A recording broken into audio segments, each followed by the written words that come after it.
Drowning in the scowling sea of loneliness and pain, confusion, hurt, worry, shame. I'm holding out my hand and yet they don't hear me call their name. I want you to be the one to tell them that the kingdom's come and give them all the truth and joy you've been given by the Son. Will you go wherever I lead? Be light in the dark and be salt in the stream. Will you go no matter the cost? Will you live for the lost so that know of the cross? Will you go?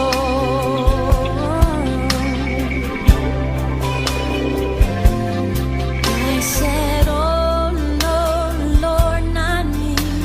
I'm not good enough to go, you see.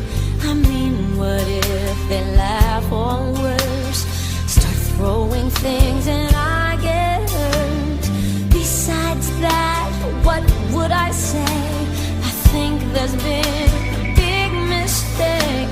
Lord, please ask this of someone else. I can't go, I'm too afraid. I want you to be the one to tell them that the kingdom's come and give them all the truth and joy you've been given by the Son. Will you go wherever I lead? Be light in the dark and be salt in the stream. Will you go no matter the cost? Will you live for the lost so that know of the cross? Will you go?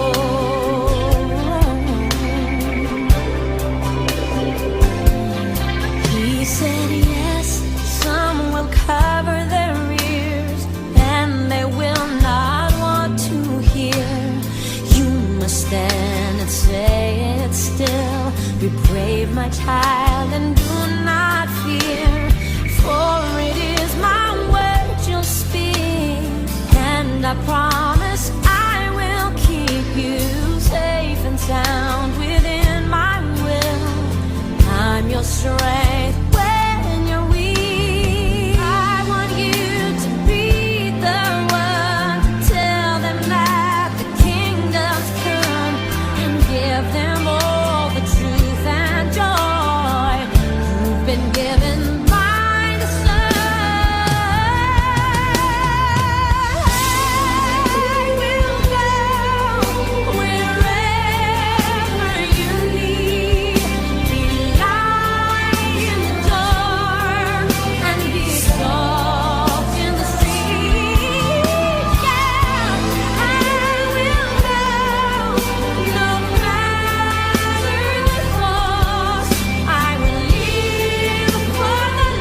Bienvenidos, amados hermanos, Dios les bendiga. Estamos en nuestra clase número 12 del libro de los Hechos, que sería ya la final. Para concluir con este tema, aprovecharemos en el día de hoy para dar ese último recorrido por el tercer viaje misionero del apóstol Pablo y entonces cómo acontecieron los hechos para su llegada a Roma. Este es uno de los eventos más trascendentales en el ministerio de Pablo, pero también deseado. Así es que vamos inmediatamente a orar y comenzamos entonces con un breve repaso para adentrarnos en tiempo y espacio. Y comenzamos entonces a relatar cada uno de los eventos importantes y de las personas que acompañaron a Pablo en esta última jornada. Oremos. Señor, gracias por esta oportunidad que tú nos brindas una vez más. Esta noche, Dios del cielo, sabemos que tú nos acompañas, que estás con nosotros. Así es que te pedimos, Dios, que tu Espíritu Santo sea con nosotros iluminándonos las escrituras para que podamos no solamente entender, sino también asimilar la palabra, Dios. Que nosotros, Dios del cielo, seamos enseñados por ti, por tu Espíritu Santo, Dios del cielo, y que seamos muy intencionales en poder poner en práctica cada una de las enseñanzas que tú nos vas a mostrar, guiados por tu Espíritu y a través de tu palabra. En el nombre de Jesús. Amén.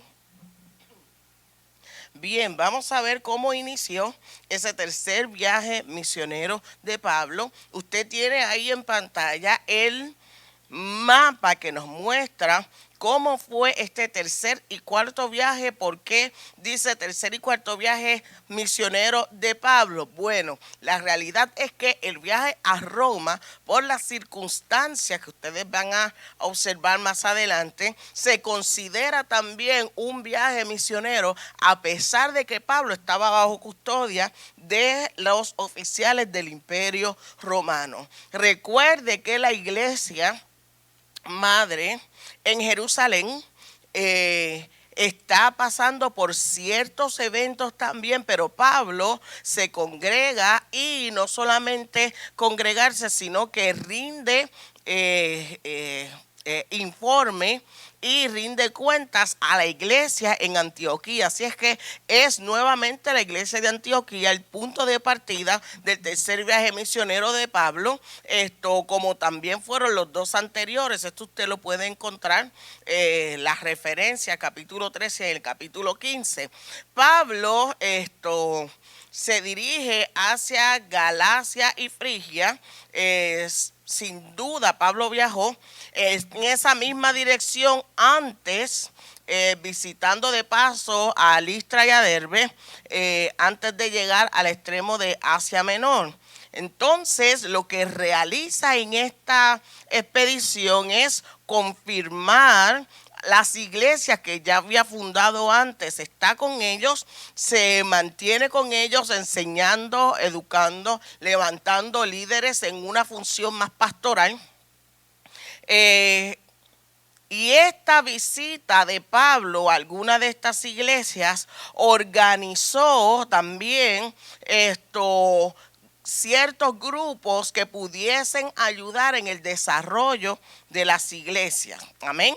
Entonces vamos directamente al capítulo 18, más específicamente en los versos 23 al 26, para que nosotros podamos entender en estos 3 versos hay muchísima información acerca de lo que va a estar ocurriendo más adelante. Dice, verso 23 del capítulo 18, y después de estar allí algún tiempo, salió recorriendo por orden la región de Galicia y Frigia, confirmando a todos los discípulos. Llegó entonces a Éfeso un judío llamado Apolos, natural de Alejandría, varón elocuente, poderoso en las escrituras.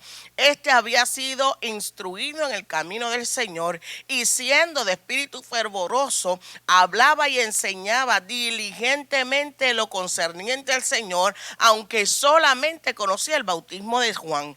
Y comenzó a hablar con denuedo en la sinagoga, pero cuando le oyeron Priscila y Aquila, le tomaron aparte y le expusieron más exactamente el camino de Dios.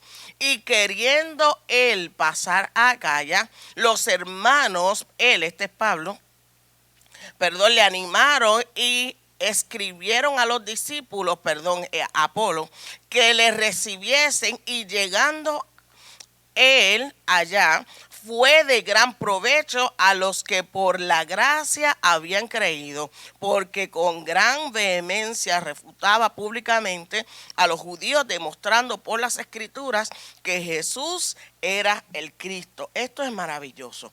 Estos son discípulos que hacen discípulos. Este judío llamado Apolos, que viene nada más y nada menos que de Alejandría. Alejandría es un lugar que es próspero en todo lo que concierne a la educación. Hay bibliotecas, hay grandes escuelas, hay grandes maestros. Entonces la gente se preocupaba mucho por tener conocimiento y por aprender. Nada más y nada menos, de allí viene Apolos. Mientras que Pablo hacía su trabajo en Frigia y Galicia, este hombre viene a Éfeso y viene desde Alejandría. En muchos sentidos, este hombre es un hombre excepcional.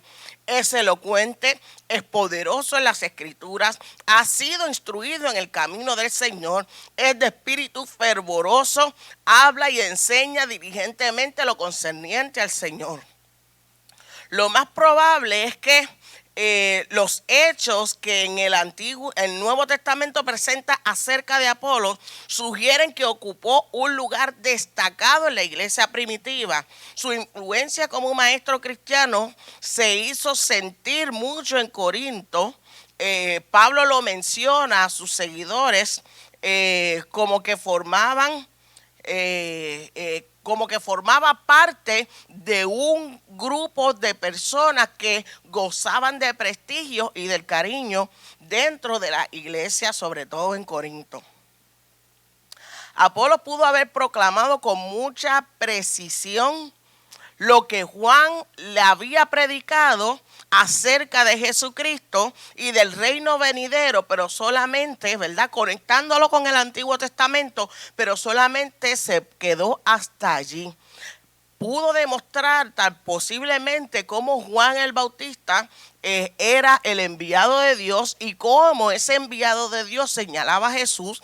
También tuvo que haber relatado muchas de las obras y las palabras de Cristo, porque había recibido, información acerca de Jesucristo, y cómo Juan también estaba preparando a las multitudes para recibir al Señor. También evidenció a través del Antiguo Testamento, o sea, él tenía conocimiento también de las escrituras y de las profecías, cómo Jesucristo era superior a los profetas. Este hombre tenía información suficiente, pero quien sea que haya sido su maestro, solamente lo llevó hasta Juan. Así es que, aprovechando la oportunidad, Priscila y Aquila, y haciendo lo mismo que Pablo ya había hecho con ellos, lo toman aparte. Estos son discípulos que hacen discípulos.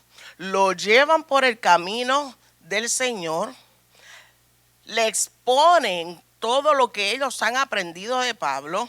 Sin duda, esta exposición y este entrenamiento o esta instrucción incluía las doctrinas de salvación, la justificación por medio de la fe, que es fuerte en el contenido de lo que Pablo enseña y predica, y lo que le transmite también a sus discípulos.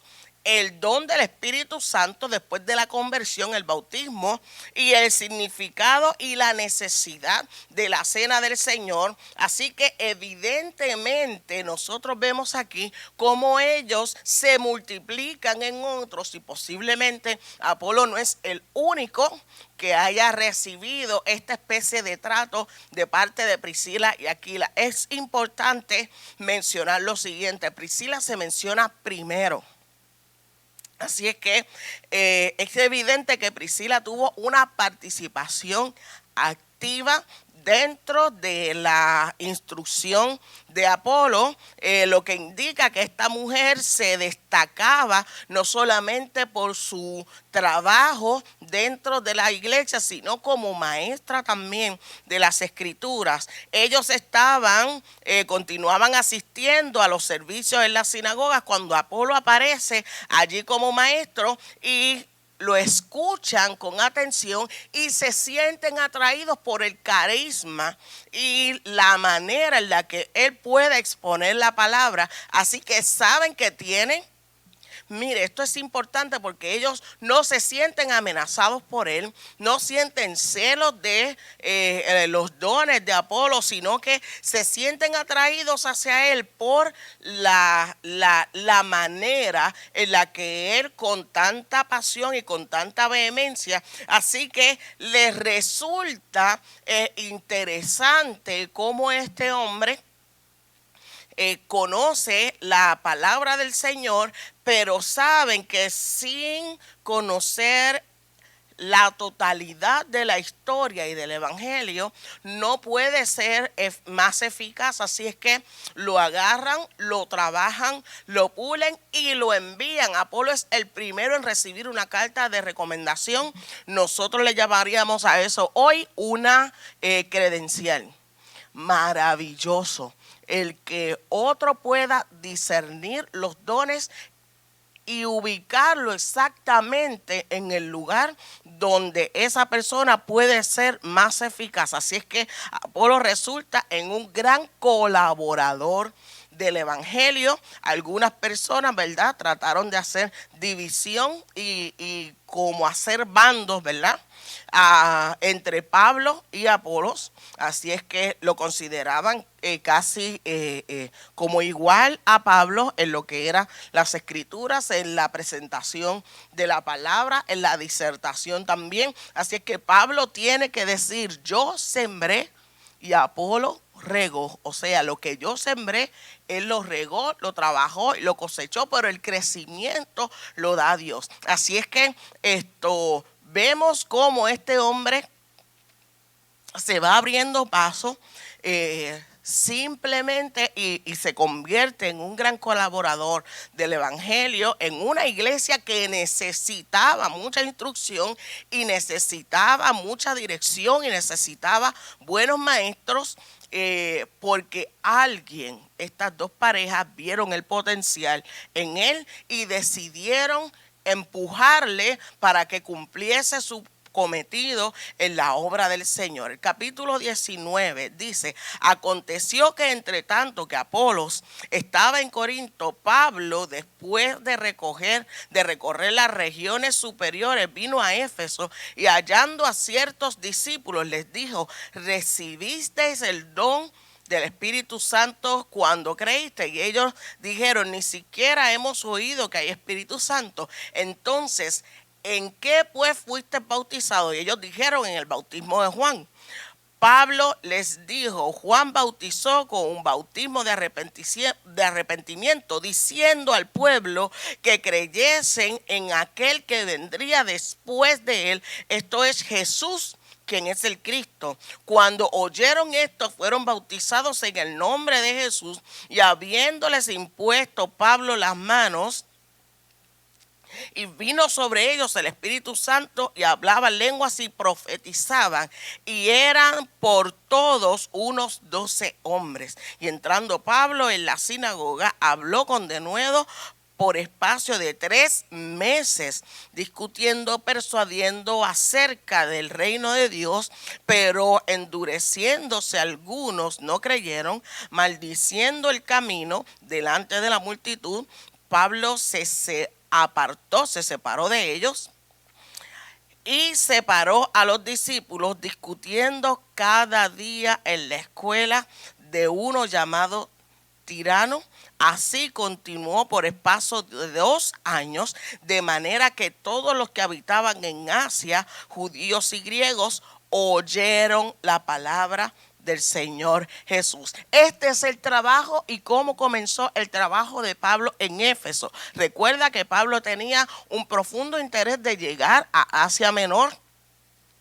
En ese lugar se encontraban algunas de las ciudades más importantes, puntos estratégicos de comercio, lugares importantes a nivel económico, lugares de importancia a nivel político también, lugar donde convergían varias etnias culturales. Así es que tenemos una metrópolis que está siendo afectada positivamente por el Evangelio, a pesar de que tenían ciertas condiciones culturales y de tradición que presentaban un gran reto para el apóstol.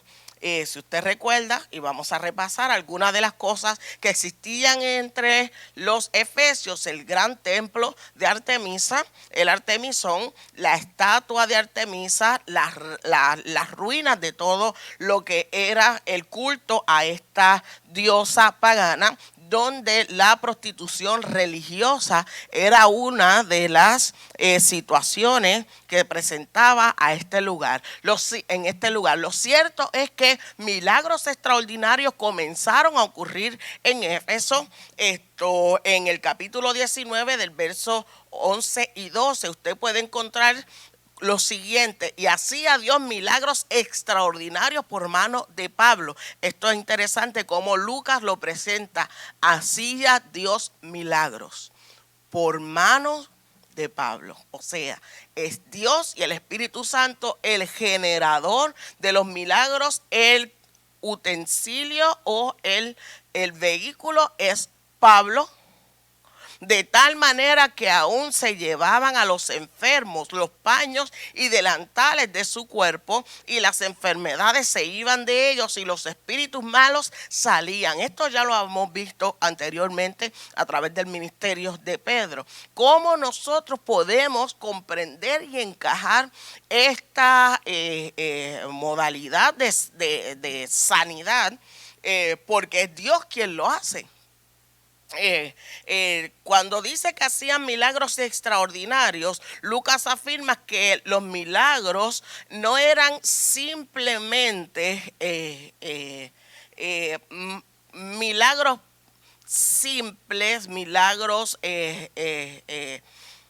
sencillos, sino que eran milagros que no ocurrían por casualidad, eran milagros que tenían toda la intención. Es más, el sustantivo griego que utiliza Lucas es: los milagros eran dunamis, dinamita, poder podía observarse en estos milagros. Los paños o delantales eran las toallas, posiblemente los sudarios de Pablo, que eran utilizados en todo esto. Así que de esta manera le llevaban los enfermos y ponían los paños sobre el cuerpo de los enfermos, y los enfermos recibían sanidad.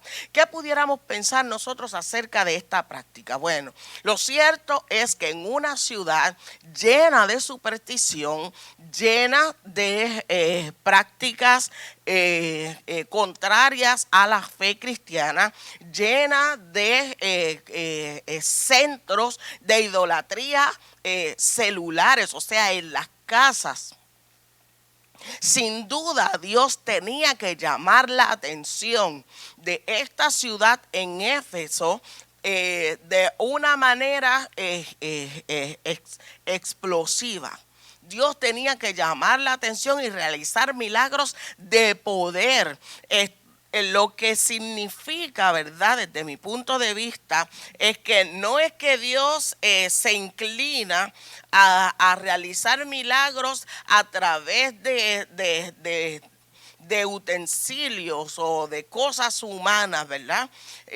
Para que puedan ser tomadas como una especie de amuleto. No es eso, sino que Dios, pretendiendo todo el tiempo ir detrás de los seres humanos, va a presentársenos de cualquier vía posible, incluso tomando posiblemente las supersticiones o las prácticas de los pueblos que a lo mejor utilizaron creyendo en otros dioses, presentándose Él como el único Dios exclusivo que es capaz de hacer cualquier milagro a través de cualquier medio, porque Él es soberano y tiene todo el poder. Así es que si en el nombre de Jesús se operaban estos milagros, como dice Lucas, este dunamis que era presentado al pueblo de los efesios,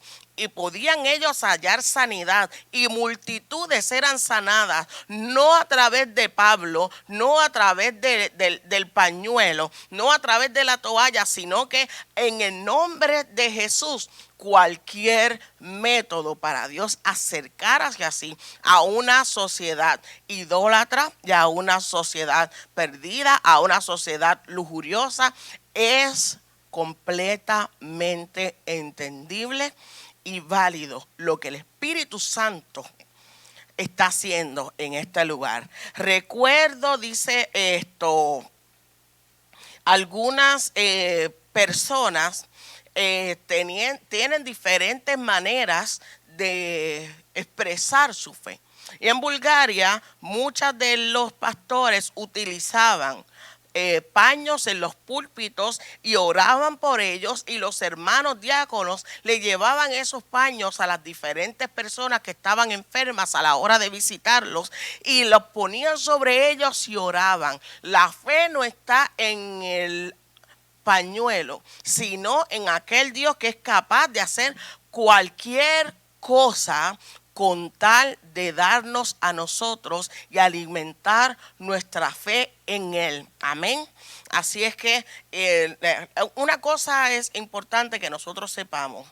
En el mundo la diversidad cultural es extraordinaria y no todos los pueblos adoran y sirven al Señor en la manera que lo hacen los puertorriqueños. Hay toda una diversidad y en esa diversidad Dios obra de manera maravillosa para enseñarnos a nosotros cómo la fe y la gracia de Dios es multiforme. Amén. Así es que en medio de toda esta situación se presentan un grupo de personas queriendo obtener la atención. Es lo que a mí me surge pensar acerca de estos exorcistas de ambulantes que iban intentando invocar el nombre del Señor Jesús sobre los que tenían espíritus malignos, diciendo: os conjuro por Jesús, el que predica Pablo. Y estos eran 7 de los hijos de Seba, judíos, jefes de los sacerdotes, los que hacían esto. Así es que este grupo de personas, mire qué es lo que está pasando en Éfeso. Se acostumbraba a hacer este tipo de exorcismo y este tipo de presentación. Una que otra cosa parecía todo un evento. Algunos líderes judíos, sacerdotes, habían caído en estas prácticas, dejándose llevar por la inclinación de los efesios hacia la magia, hacia el ocultismo, también hacia la idolatría, y para no perder adeptos se habían conducido hacia esta línea de práctica. Algunos de los judíos aceptaban, como en estas ciudades distantes de Jerusalén, aceptaban estas prácticas incluso dentro de las sinagogas. En aquel tiempo habían exorcistas que practicaban este oficio con mucha superstición y ceremonia y pompa, Aún en estos grupos, ¿verdad?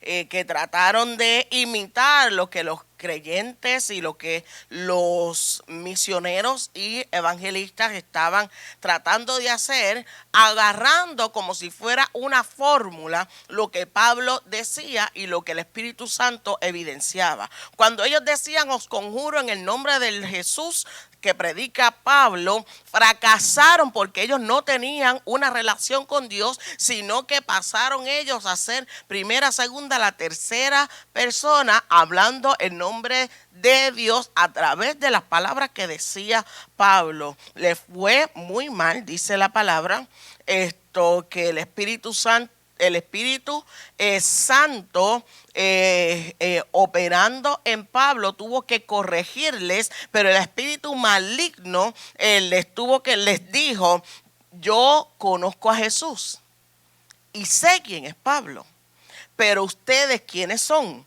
El espíritu malo sabía exactamente quién era Jesús, y sabía quién era Pablo, pero como no conocía a estos hijos de Seba, le fue sumamente mal.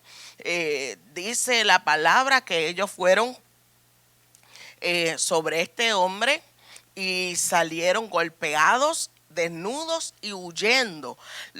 ¿Por qué menciono este evento? Porque cuando esto se dio a conocer en la ciudad de Éfeso y cómo estos exorcistas no pudieron realizar el milagro y corrieron, simplemente los hijos de Dios pudieron realizar la obra. Dice que fue notorio en todos los que habitaban en Éfeso, tantos judíos como griegos, y tuvieron temor todos ellos. El incidente impresionó tanto a la gente con la realidad del mundo espiritual y con el reino demoníaco, que les hizo temer al Señor y a lo oscuro también. Así que como resultado magnificaron el nombre del Señor Jesús. Recordemos nosotros que Éfeso es una fortaleza espiritual de las tinieblas. Hay cultos, hay ocultismo, hay prostitución, hay lujuria y libertinaje.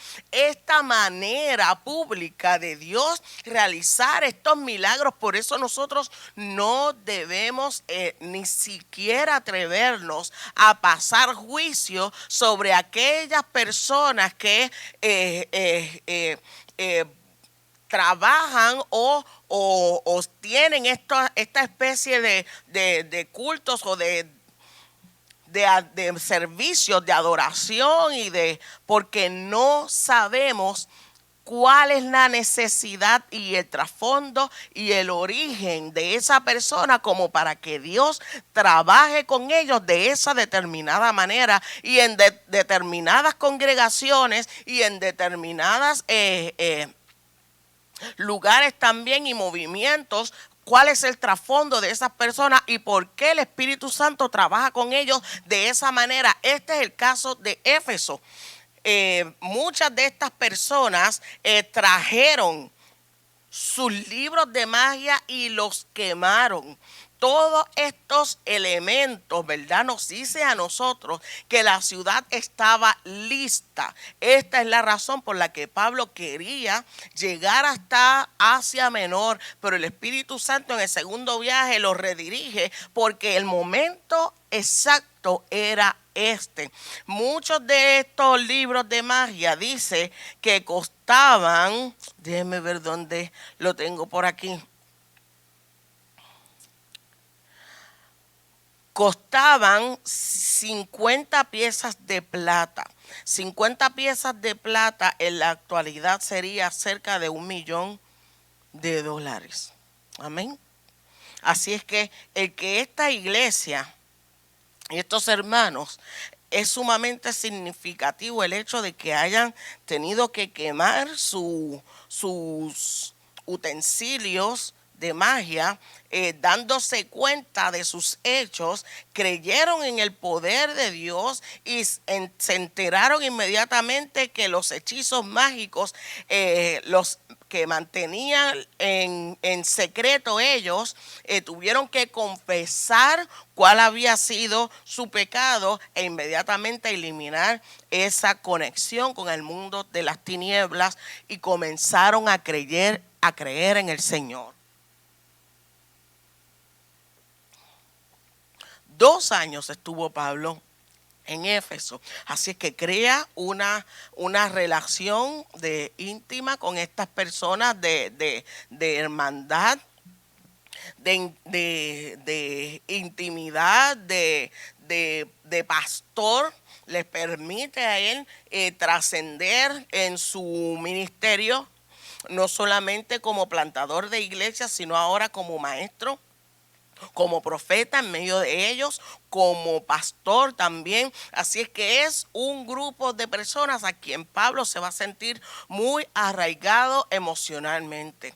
Así es que luego de completar esta tarea, cuando comienza a haber un poco de resistencia evidenciada ya en el capítulo 19, ya al final, Pablo entiende que su hora ya había terminado en Éfeso y siente una necesidad de subir a Jerusalén y de llegar hasta Roma. Mire lo que dice el capítulo 19, versos 21 y 22. Pasadas estas cosas, Pablo se propuso en el espíritu ir a Jerusalén, después de recorrer Macedonia y Acaya, diciendo: después que haya estado allí en Jerusalén, me será necesario ver también a Roma. Así es que ya le está preparando en su mente un cuarto viaje misionero y enviando a Macedonia a 2 de los que le ayudaban, a Timoteo y a Erasto, los envía a Macedonia. Él se queda por algún tiempo en Asia.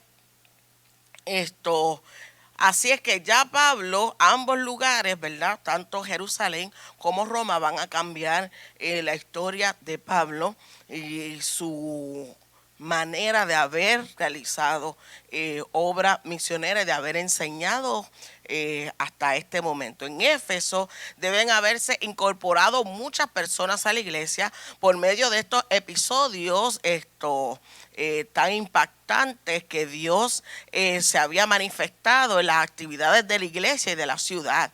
Aquellos que habían creído experimentaron una reforma total, no solamente de las creencias, sino también de modo de vivir, de su forma de pensar, en su forma de conducirse por la vida, y se había producido una destrucción espectacular de los instrumentos del mal. Esto atrajo la atención de toda la ciudad. Ahora la obra estaba bien establecida y Pablo pensó que era el momento de dejar la ciudad y quiso entonces subir a Roma.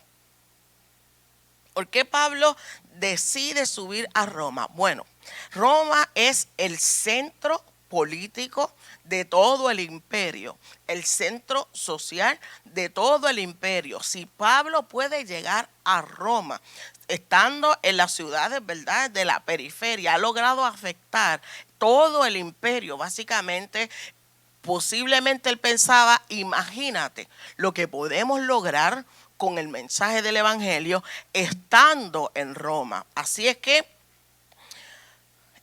por espacio de algunos 2 a 3 años casi, Pablo permanece en Éfeso y desde allí escribe Primera de Corintios, porque estaban pasando algunas situaciones complicadas con la iglesia de Corintios. Ya sabemos que Apolos llegó hasta allá para servir en la iglesia.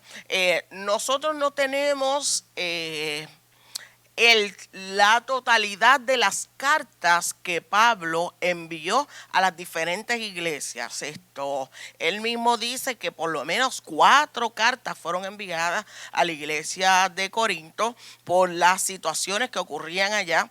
De esas 4 nosotros tenemos solamente 2. Las otras 2 Pablo mismo dice hubiese querido no haberlas no escribirlas porque parece que tomaban algunas expresiones fuertes para corregir a aquella iglesia. La primera epístola a los Corintios nos da los antecedentes del propósito de Pablo, del por qué escribir. Hubo una comunicación más o menos frecuente entre Pablo y las iglesias de Macedonia y Acaya durante los años que Pablo pasó en Éfeso, y él tenía ciertas razones para estar preocupado. Número 1, dice que fue necesario escribir una carta amonestándolos en cuanto al grave pecado de fornicación que había entre ellos.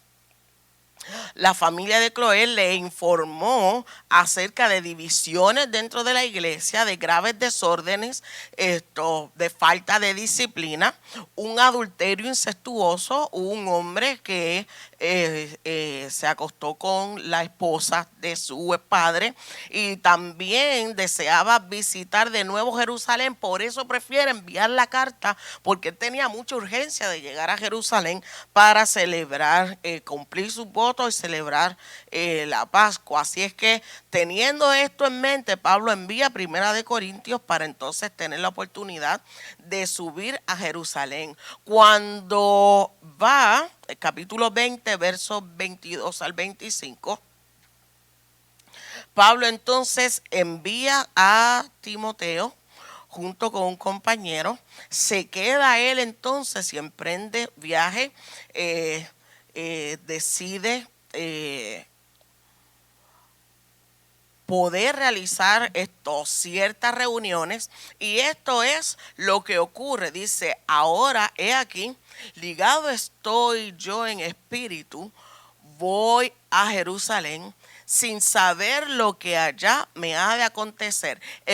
Cuando Pablo comienza este viaje de regreso a Jerusalén, ya ha estado fuera de Éfeso algún tiempo. Dice que lo va a seguir de largo, pero entonces necesita ver a los ancianos del lugar. Los llama y se reúne con ellos, porque dice que no le va a ser posible estar un corto tiempo en Éfeso. Usted sabe que posiblemente él, con este afecto que le tenía a estas personas, le iba a ser muy duro estar allí por corto tiempo y luego salir. No le iba a dar el tiempo, pero quiere reunirse con los ancianos y con los líderes, y es aquí donde dice estas palabras. ¿Qué es lo que ha estado aconteciendo? Demetrio, el fabricante de los ídolos, se opone a Pablo porque su negocio estaba siendo afectado. Eso fue en el capítulo 19. Él decide viajar a Grecia y a Macedonia, invirtiendo su tiempo trabajando con las iglesias. Luego, que había establecido allí con anterioridad, ya había salido de Éfeso la primera vez. Los acompañantes de Pablo en esta tercera expedición es un grupo sumamente diverso, variado. Lo acompañan también para entregar las ofrendas a Jerusalén. Ya él se había propuesto llegar a Jerusalén luego de salir de Grecia y de Macedonia. Este grupo de personas, las iglesias que están fuera de Jerusalén, han recogido una ofrenda. Pablo siente que las iglesias deben mostrar esta gratitud por lo que la iglesia de Jerusalén le ha entregado a ellos, el Cristo, la palabra del evangelio. Así que Pablo se está disponiendo a llevar, junto con su visita a Jerusalén, ofrendas para la iglesia madre allá. El grupo de personas que acompaña a Pablo de diferentes lugares, de diferentes iglesias entre los gentiles, es un grupo diverso, variado, de diferentes estratas sociales, que nos habla a nosotros de qué es lo que está pasando en la iglesia fuera de Jerusalén y cómo se está construyendo la dirección dirección y todo el liderato de las iglesias. Primero dice Aristarco, ese nombre viene de la palabra aristócrata, posiblemente es una persona importante, una persona adinerada dentro de, esto es solamente para muestra, dentro de su ciudad. Así es que tenemos a alguien importante con dinero que pertenece a una de las iglesias y que posiblemente sea uno de los líderes. Junto a él se encuentra una persona llamada Segundo. Por eso los nombres son importantes y las palabras cuando nosotros estudiamos las escrituras. Segundo no es un nombre precisamente, sino un seudónimo. La gente acostumbraba a tener esclavos en esta época, y esos esclavos muy pocas veces utilizaban su nombre verdadero. ¿Qué pasa?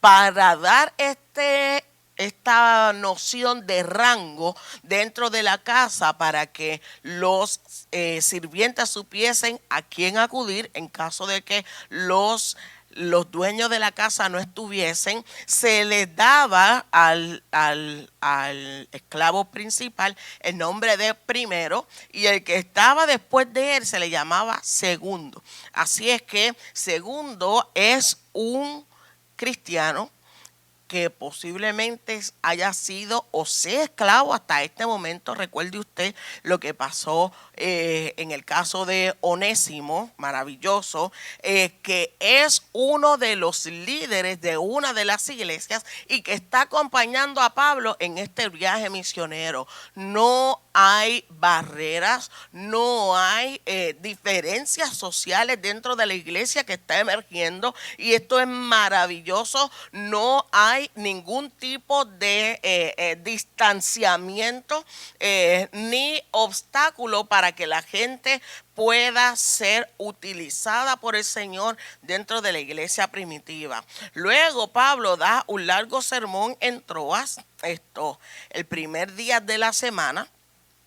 Este es la primera vez que se nos dice a nosotros que la iglesia se está reuniendo el primer día de la semana, y los discípulos están reunidos para partir el pan con Pablo, y Pablo les enseña hasta salir al día siguiente, ¿verdad? Y alargó su discurso hasta la medianoche.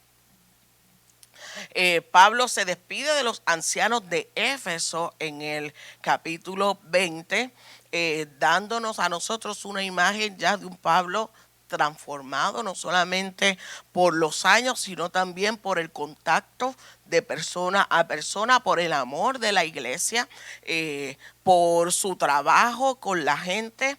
Vemos a Pablo como pastor en ese lugar, y luego se da una despedida llena de lágrimas, que es lo que les quiero leer en este momento. En el capítulo 20, versos 22 al 25, ahora he aquí ligado yo en espíritu, voy a Jerusalén sin saber lo que allá me ha de acontecer, salvo que el Espíritu Santo por todas las ciudades me da testimonio diciendo que me esperan prisiones y tribulaciones.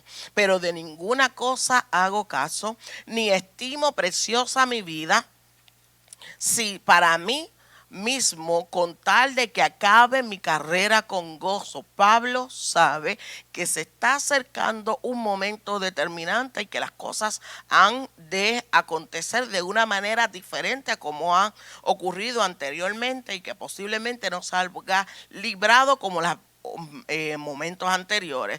Y el ministerio que recibí del Señor Jesús para dar testimonio del evangelio de la gracia de Dios, y ahora he aquí, yo sé que ninguno de vosotros entre quienes he pasado predicando el reino de Dios verá más mi rostro. Pablo está aprovechando que Timoteo no está, lo ha enviado a realizar otra tarea luego de haber hecho este recorrido. Cuando digo estas palabras, los ancianos de Éfeso se sorprenden demasiado, comienzan todos a llorar, se arrodillan, se le cuelgan del cuello a Pablo, ora con ellos y dice que hubo un gran llanto entre todos, besando a Pablo, lo besan, lo abrazan, se le echan del cuello. Él les acaba de decir, ustedes saben que yo sé que ustedes posiblemente no me vean más. Pablo está tomando decisiones trascendentales.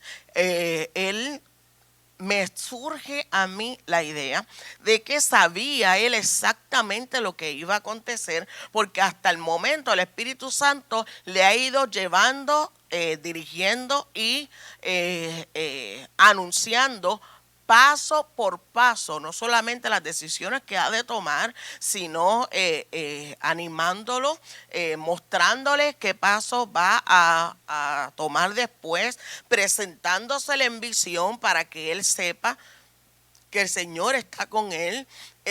Yo creo que Pablo recibió del Espíritu Santo todo un itinerario y una visión de lo que iba a acontecer, y él está tratando de suavizar la noticia para la gente que él ama. Así es que esa gente de Éfeso, entre los cuales estuvo casi 3 años, son los primeros en recibir esta noticia.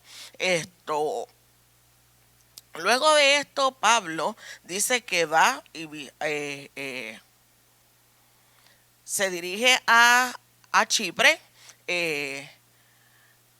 dejando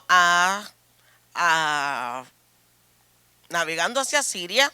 Estos arriban en Tiro, porque el barco tenía que descargar allí, y hallando allá unos discípulos, se quedaron por espacio de 7 días ahí. Él, ¿verdad?, se reúne ya con Timoteo, y entonces el Espíritu Santo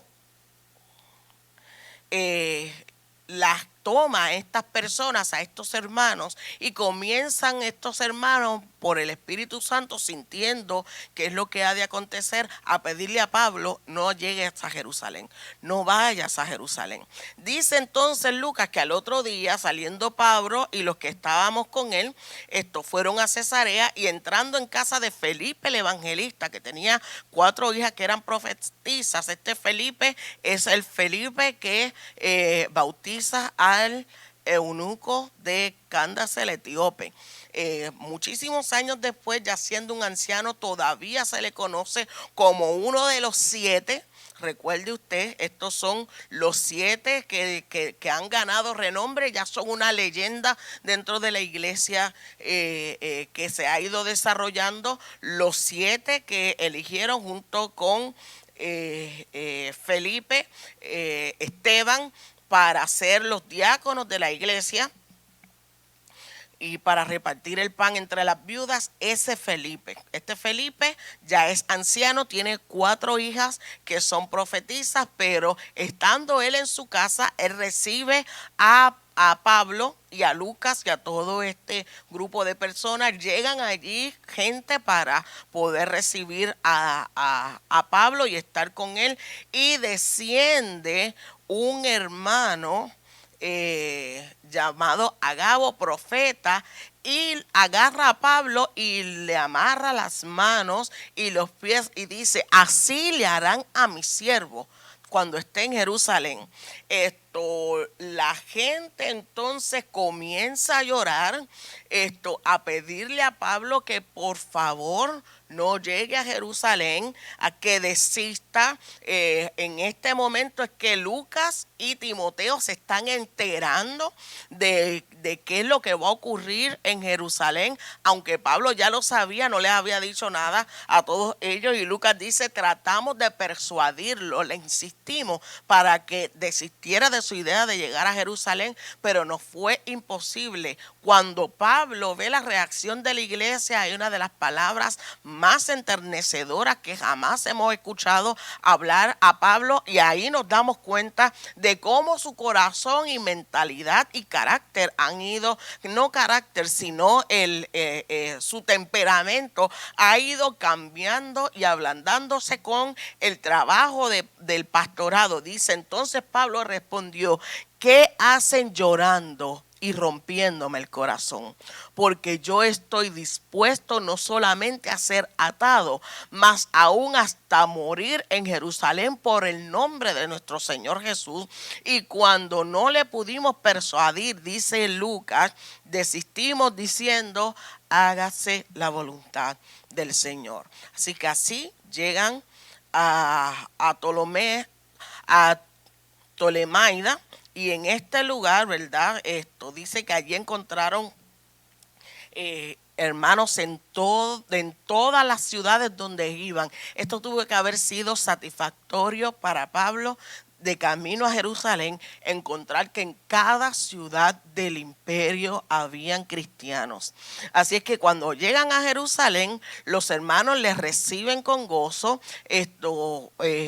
Descansan esa noche, y al otro día Pablo entró con nosotros a ver a Jacobo, que se hallaba reunido. Jacobo, el pastor de la iglesia en Jerusalén, hermano de Jesús, todos los ancianos, a los cuales después de haberles saludado, les contó todas las cosas que habían acontecido y todas las cosas que Dios había hecho entre los gentiles por medio del ministerio. Cuando ellos lo oyeron, glorificaron a Dios y le dijeron: ya ves, hermano, cuántos millares de judíos hay que han creído. Millares de judíos. Eso nos da a nosotros un número aproximado o una noción de cuán grande había sido la extensión del evangelio a través del trabajo extraordinario de Pablo. Pero se les ha informado en cuanto a ti, que enseñas a todos los judíos que están entre los gentiles a apostatar de Moisés, diciéndoles que no circunciden a sus hijos ni que observen las costumbres. ¿Qué hay pues? O sea, ¿qué haremos? La multitud se reunirá de cierto cuando sepan que tú estás aquí. Toda esta comunidad de cristianos habían escuchado cosas, solamente rumores erróneos acerca del trabajo de Pablo. Ninguna de estas cosas eran ciertas. De hecho, Pablo no tiene ningún problema con que los judíos quieran seguir algunas prácticas que no invaliden el sacrificio de Jesucristo, como algunas costumbres que más que otra cosa sean tradiciones propias de su cultura y de su tradición. Incluso él mismo hizo algunas aseveraciones acerca de esto. Él mismo ha subido a Jerusalén para pagar su voto, se ha rapado la cabeza para cumplir con su voto nazareo. Así es que los ancianos le aconsejan: ve, hay algunos hermanos, financia el sacrificio para que ellos puedan hacer su voto. Este sacrificio no es para el perdón ni para cubrir los pecados, sino es un sacrificio que va de acuerdo al voto nazareo. Y después de eso, ¿verdad? Pues entonces la gente va a entender que tú no estás invalidando nuestras tradiciones ni la ley de Moisés. Así que Pablo acepta la recomendación de ellos y va directo a realizar este rito. Pero cuando están por cumplirse estos 7 días, de los judíos que estaban en Asia, recuerda usted, ¿verdad? Los de Antioquía, los que han formado alboroto y vienen siguiendo a Pablo y enviando gente de sinagoga en sinagoga, divisan y reconocen a Pablo. Y comienza un alboroto y dicen: varones israelitas, ven, ayúdenme. Este es el hombre que por todas partes enseña a todos contra el pueblo, la ley y este lugar. Además metió aquí a griegos incircuncisos y se armó todo un escándalo en medio de aquel lugar. ¿Qué pasó en ese momento? La gente sacó a Pablo, lo llevaron afuera y comienzan a golpearlo los romanos. Soldados tuvieron que rescatar a Pablo, lo toman el peso para que la gente no lo desgarre, y así levantado se lo llevan hasta la fortaleza Antonia. Pablo habla y se identifica con el tribuno, quien cree que es un terrorista que hacía algunos meses, algún tiempo había desatado todo un alboroto en Jerusalén. Pablo le habla en griego. Y le pide permiso para dirigirse a la multitud, se para delante de la multitud, comienza a hablarles en arameo y a identificarse también y a dar un maravilloso mensaje de reconciliación. Incluye su testimonio, le hace un llamado a la salvación y la gente reacciona de una manera violenta, gruñen, crujen sus dientes, piden la muerte de Pablo. El general del ejército pide entonces que Pablo sea interrogado, pensando que Pablo le está mintiendo a través de azotes, y entonces Pablo se presenta como ciudadano romano por nacimiento, y el comandante, temiendo faltar a la ley y temiendo también a la turba de los judíos, sobre todo del Sanedrín, le pide a Pablo, que si quiere ir ante el concilio, donde Pablo, ¿verdad?, no solamente habla con valentía, con astucia, dividiendo las opiniones del Sanedrín, recibe también un golpe en la cara, y Pablo, pues, las expresiones de Pablo son: Dios te golpeará también a ti en la cara, pared blanqueada, le dice al sumo sacerdote. Nuevamente Pablo tiene que ser rescatado por el tribuno romano. Pablo él tenía tanto deseo de llegar a Jerusalén, tantas ansias, tanto anhelo de poder estar entre la gente de su patria, la gente de nación que él ama, gente que él ama, su cultura, su nación, todo lo que representa, que esa noche está desconsolado. Así que Jesús le consuela y le muestra nuevamente: tengo planes contigo, tranquilo, le consuela. Así que 40 hombres después de eso juran: no vamos a comer ni a beber, hacen un voto de ayuno hasta que matemos a Pablo, y hacen una treta, mandan a buscar a Pablo de nuevo, pero el sobrino de Pablo, el hijo de su hermana, se entera de toda esta situación y corre a decirle al tribuno entonces qué es lo que ha ocurrido, y Pablo escapa, custodiado por soldados romanos, a Cesarea con escolta militar, y una carta refiriéndose al gobernador de la provincia, que es nada más y nada menos que Félix, hasta donde viaja entonces el Sanedrín para una audiencia, llevando consigo a un abogado que de la ley, más que otra cosa, un fiscal. Antonio Félix es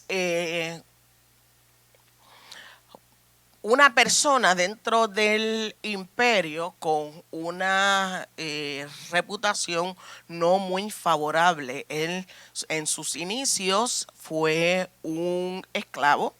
Por Palas comenzó a tener influencia dentro de los gobernantes del imperio.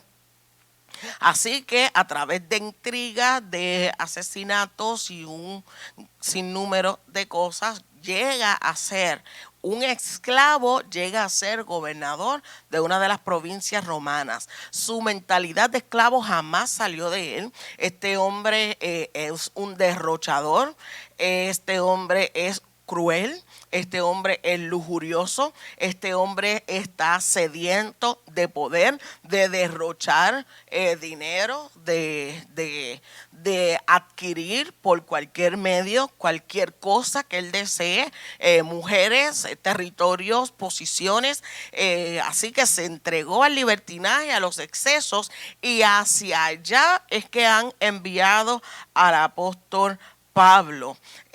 Tértulo, de donde viene la palabra tertulia, es el abogado que está del lado del Sanedrín y que está intentando presentar cargos que son realmente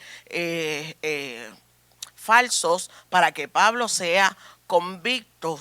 Habla de manera despectiva hacia Pablo, adula a Félix, presenta algunos argumentos que son mentiras, y finalmente les habla a Pablo, a Félix, acerca de que Pablo ha profanado el templo, lo cual también está equivocado. Félix entonces le pide a Pablo que dé su testimonio, y Pablo está muy contento de poder hablar en su propio nombre acerca de su caso. Y se le invita, luego de haber escuchado a Pablo, le dice, ¿verdad? En vez de tomar una decisión, pone excusas para que Pablo quede libre, sabiendo él que Pablo es inocente. Más adelante nos damos cuenta de por qué Félix no le permite a Pablo la libertad. Dice que él esperaba ser sobornado, que Pablo le entregara dinero para concederle la libertad, pero ese soborno no llegó jamás. Así es que por toda esta lista de cosas que le he mencionado acerca de Félix, le sucede Festo. Cuando llegó el momento de salir de su gobernación de la provincia, Félix no libera a Pablo, sino que lo deja encarcelado. Aprovechando, luego de 2 años, la ley romana decía que nadie que no se le hubiesen presentado cargos, ni que hubiese sido acusado, no podía permanecer preso por más de 2 años. Así es que él, con tal de congraciarse con los judíos y para evitar una revuelta y tener a la gente de la provincia de su lado, esperando tal vez algún otro cargo político en la misma región, y para que los judíos no recordaran que Félix había liberado a un enemigo de los judíos y del Sanedrín, pues había dejado a Pablo preso para que Festo entonces se encargara de esa situación, un enemigo de los judíos que profesa la ley judía, que es judío de nacimiento, pero es ciudadano romano de nacimiento. Es una situación política y peligrosa para cualquiera que tome una decisión equivocada, tanto puede cumplir sentencia para Roma como tener una revuelta de parte de los judíos, y eso es lo que ellos están evitando. Cuando llega Festo, mire cuánto interés tiene el Sanedrín el asesinar a Pablo. Aprovechan que Festo es un nuevo dirigente, le piden un tercer juicio, a lo que Festo se rehúsa, y entonces pidiéndole a Pablo, ¿qué tú crees ¿Qué es lo que tú quieres hacer? Él dice, no voy a pasar por esto nuevamente. Claro, ya los judíos allá están trabajando cómo poderle asesinar si lo envían a juicio a Jerusalén. Pablo dice, esto es innecesario, yo soy inocente, así que yo apelo al César. Y así Pablo es enviado a Roma por su propia boca y su propia petición. Pablo, antes de salir de Cesarea, es visitado por el rey Agripa y Berenice, que en realidad fue a visitar a Festo. Habla, testifica de manera con tanta convicción y vehemencia, de tal manera que el rey Agripa es discúlpeme, el bisnieto de aquel Agripa que quiso asesinar a Jesús cuando era un niño, ¿ok? Así que este es el bisnieto de ese rey Agripa. Persuade de tal manera en su elocuente discurso, de tal manera que el rey Agripa admite la inocencia de Pablo, no, aún así no lo libera, pero dice casi por poco me persuades al cristianismo. Bien, Pablo se dirige entonces hacia Roma, custodiado por soldados romanos. ¿Quién está en el trono en Roma? Nada más y nada menos que el rey del terror, el reino del terror de Nerón. Durante los 14 años que duró el gobierno de Nerón, desde el año 54 hasta el 68, el Senado vivió un ambiente similar a una cacería de brujas. Todos temían ser declarados enemigos del emperador, porque podía ser asesinado u obligado al suicidio. Fue un periodo de continuas sospechas, de condenas políticas, de conspiraciones, de represión despiadada, que terminaría trágicamente con el suicidio del emperador tras haber sido declarado enemigo del Estado por el Senado. Imagínese usted, solamente 14 años de terror. Este Nerón se cree que es él quien mandó a incendiar la ciudad romana. Es un emperador despótico por completo, ambicioso, megalómano. Nerón gobierna a Roma conforme a sus caprichos y a toda la sarta de situaciones mentales que tenía. En sus últimos años sucedieron las conjuras, las rebeliones contra el poder tiránico de Nerón, y este emperador logró sofocarlas con mano durísima. Estaba obsesionado con las conspiraciones, obsesionado con el poder, obsesionado con las minorías también, y encontró fue el primer emperador en perseguir de manera política y sistemática a los judíos, cristianos también, numerosos miembros de la nobleza romana. Esto también los trabajó y los asesinó de manera implacable. Los acusó de traición, los acusó de levantamiento, de sedición, imagínese usted, de todo. Una de las cosas más que a mí me impactan acerca de Nerón es cómo él obliga a su maestro de años, Séneca, a suicidarse. Séneca ha sido su maestro, ha visto crecer a Nerón, le ha dado la instrucción, un hombre sumamente brillante con unas ideas, ¿verdad?, un poco contrarias a lo que la Biblia establece, pero fue el maestro de Nerón. Nerón piensa acerca de él, que tenía celos y que quería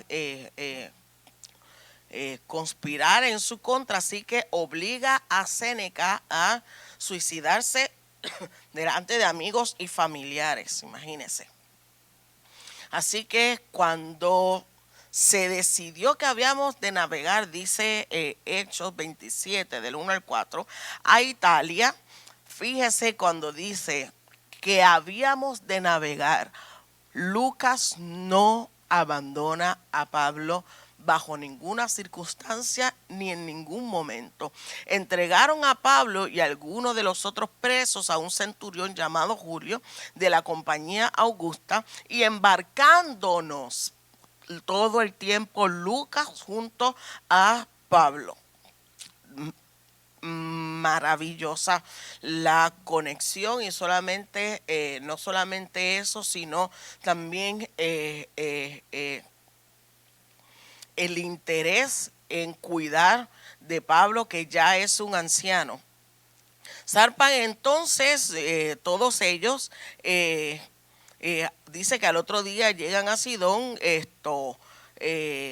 y Julio, tratando humanamente a Pablo, le permitió que fuese a los amigos para ser atendido por ellos, y haciéndonos a vela desde allí, navegan entonces hacia Chipre. Zarpan de Chipre, hayan vientos contrarios, esto es en tiempo de invierno, sabemos que es el peor momento para navegar por estos mares. No hay una buena condición marítima. Pablo advierte, guiado por el Espíritu Santo, que van a haber naufragios. Se detienen un buen momento en Creta, pero rápidamente las naves tienen dificultades. Mire, esta tripulación pasó 2 semanas en medio de una tempestad, a oscuras, no veían sol, no veían estrellas, no veían nada. Estas tempestades y estos intentos de asesinato nos da a nosotros una idea de que las fuerzas espirituales de maldad querían impedir a toda costa que Pablo llegase hasta Roma. Después de 14 días, ellos han perdido toda esperanza. El Espíritu Santo le habla a Pablo, les dice, le da instrucciones qué es lo que deben hacer. Finalmente la nave encalla en Malta, y ellos tienen que esperar. Estando entonces en Malta, Pablo recogiendo unas ramas para levantar una fogata, una víbora venenosa lo pica. Ve cómo es sistemáticamente, en cuestión de meses, cuántas veces Pablo ha tenido intentos para que muera por parte de cualquier vía posible. Esto es el naufragio, la picada de esta víbora venenosa, el intento del Sanedrín de asesinarlo, de acuchillarlo.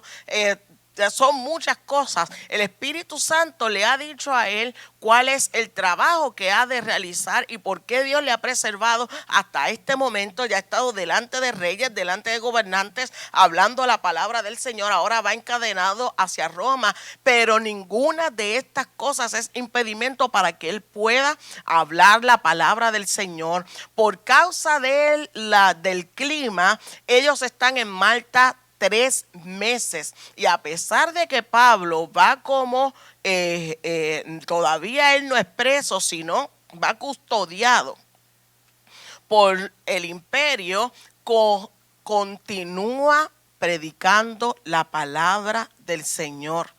Dice que cuando la gente vio que Pablo sacudió aquella serpiente venenosa al fuego y que ningún daño le había ocurrido, ellos estaban esperando que se hinchase y que cayese muerto al poco tiempo, mas habiendo de esperar mucho, vieron que ningún mal le había sucedido, cambian de parecer y dijeron que era un dios. En aquel lugar había propiedades del hombre principal de la isla llamado Publio, quien no recibió, quien les recibió y les hospedó, dice Lucas, solícitamente 3 días, y aconteció que su padre, el padre de Publio, estaba enfermo de fiebre y disentería, y Pablo entró a verle y después de haber orado le impuso las manos y lo sanó.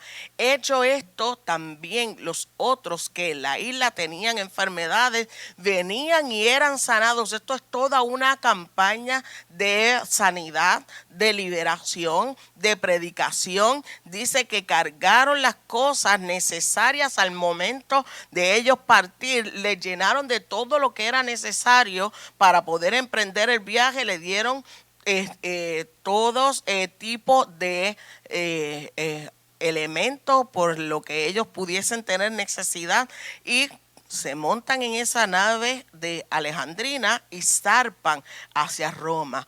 Roma es el lugar, el estado que fundó el Imperio Romano. La idea de la antigua Roma, y es hacia allá, hacia donde va Pablo, nos da a nosotros una idea de cuán fuerte era el Imperio Romano, tratando de manera militar de conseguir todo el territorio posible. Es el lugar del Coliseo Romano, es el lugar donde habitan los emperadores, es el lugar donde está el centro político que rige a todo el imperio. Dice que Roma se formó por la agrupación de pueblos en el siglo 8 antes de Cristo y dominó el mundo mediterráneo y la Europa occidental desde el siglo I, que es básicamente en esa época, o tal vez antes, que llegan a la península ibérica, lo que hoy es España y Portugal, hasta el siglo V, mediante la conquista militar y la asimilación de las élites locales. Mire usted por qué Pablo quiere llegar hasta este lugar. ¿Qué pasa finalmente en la llegada de Pablo a Roma? Los hermanos que habían escuchado de Pablo y que ya sabían que se dirigía hasta allá y que ya han recibido la carta de Pablo a los romanos, han venido entonces a recibirle, y Pablo se siente sumamente contento. Honraron a Pablo y lo saludan y lo reciben como se recibe a un emperador en su llegada a Roma. Le salen a reunirse con él, se reúnen en la ciudad y viajan todo un día de camino para poder recibir a Pablo. Ya hay una iglesia floreciente en medio del imperio, y la carta más magnífica para una iglesia que Pablo no fundó, pero con el deseo de poder llegar allí para poder contribuir en el trabajo, la envía Pablo a la iglesia de Roma. Ellos reciben la famosa carta de Pablo a los romanos algunos años antes, así que da gracias a Dios y cobra aliento por lo que están viendo sus ojos, que era el anhelo de su corazón. Dice Lucas que cuando llegan finalmente a Roma, la palabra de Jesús se había cumplido al pie de la letra. Tal vez no como Lucas o los otros compañeros de Pablo estaban esperando, pero Dios dijo que Pablo llegaría a Roma, y así ha llegado. Con un soldado custodiándole de día y de noche, Pablo no está en una prisión normal, sino que está en una casa alquilada. Allí él puede trabajar, allí él hace posiblemente se haya dedicado de nuevo a hacer tiendas. Dice que él pudo vivir por sí mismo y proveer para su propio espacio. Aunque él estaba constantemente bajo la supervisión de un guardia romano y a menudo encadenado, la rotación de los guardias le daba la provisión constante de tener a alguien con quien hablar y de no estar solo. Filipenses 1:13 dice que Pablo habló de cómo su mensaje alcanzó a los guardias del palacio en Roma. Y este pasaje bíblico de Filipenses fue escrito por un custodio romano, lo ayudó a escribir porque ya Pablo le estaba fallando la vista. A pesar de que él estaba prisionero, tenía audiencia, la gente lo visitaba, tenía la oportunidad de predicarle a otras personas, tenía ciertas libertades de poder ir y venir, así que finalmente lo que Pablo tanto ansiaba de poder predicar el evangelio del Señor. Por eso les dije que esta ida hacia Roma aparenta un viaje misionero por su trabajo en Malta y por cómo entonces él se dedica a la predicación del evangelio en todo este tiempo que está esperando juicio. Se le declaraba y se le testificaba el reino de Dios a la gente que estaba allí desde la mañana hasta la tarde, persuadiéndolos acerca de Jesús, tanto por la ley de Moisés como por los profetas. Y aunque hubo cierto distanciamiento entre algunas personas que no creyeron, Pablo se encargó de realizar lo que él tenía en su corazón. Pablo permaneció 2 años más, 2 años enteros, en Cesarea, esperando que su caso se resolviera, y ahora pasa otros 2 años más esperando que su caso fuera delante del César. Así que probablemente Pablo continuó con su trabajo de predicación, de enseñanza, de escribir cartas, y de hacer tiendas.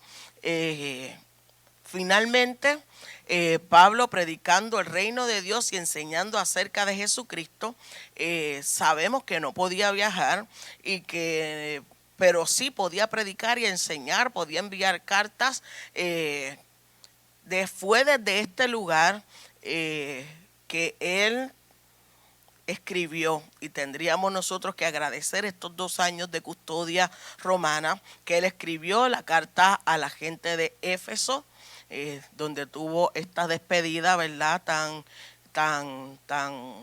emocional con los hermanos. Pudo escribir la carta a los filipenses y pudo escribir la carta a los colosenses. Las cadenas de Pablo y su custodia no importaban, porque la palabra de Dios no tenía obstáculo. Finalmente les presento este último mapa para que ustedes puedan ver todos los lugares y todas las millas que Pablo recorrió, tanto por tierra como por mar, predicando el evangelio por espacio de tantos años. Termina así Pablo en custodia. No hay final para esta historia. En realidad Lucas no continúa con el relato que ocurrió después de Pablo haber estado preso 2 años, porque la historia de la iglesia continúa.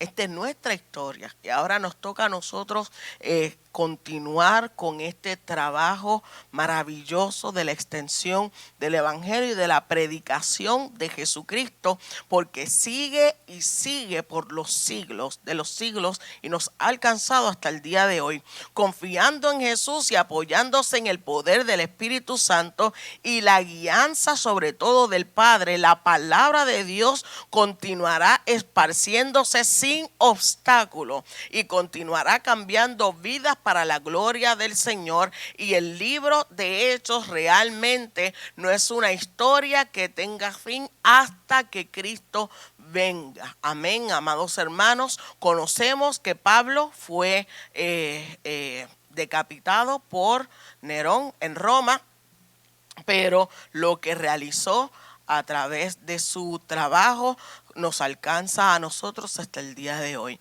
Les comunico, ¿verdad?, que pueden buscar en YouTube el documental llamado Los Primeros Cristianos, para que usted tenga una imagen tal vez un poco más visual de cuánto afectó al imperio la travesía de Pablo y con su ministerio, y cómo nosotros podemos emular el trabajo de este gran apóstol. Sin más, les dejo, han sido más de 12 semanas maravillosas de poder recorrer nuevamente este libro y este escritor Lucas y este personaje de Pablo junto con los otros apóstoles que me gustan muchísimo. Espero que el Señor les haya animado, les haya alimentado, que el Espíritu Santo les haya arrojado luz y abierto sus ojos acerca de este libro, de estos dos libros de las Escrituras, porque también estuvimos observando el libro de Lucas. Así es que, hermanos, Dios les bendiga. Esperamos que pronto podamos verles y saludarles. Sin más, les dejo en esta noche.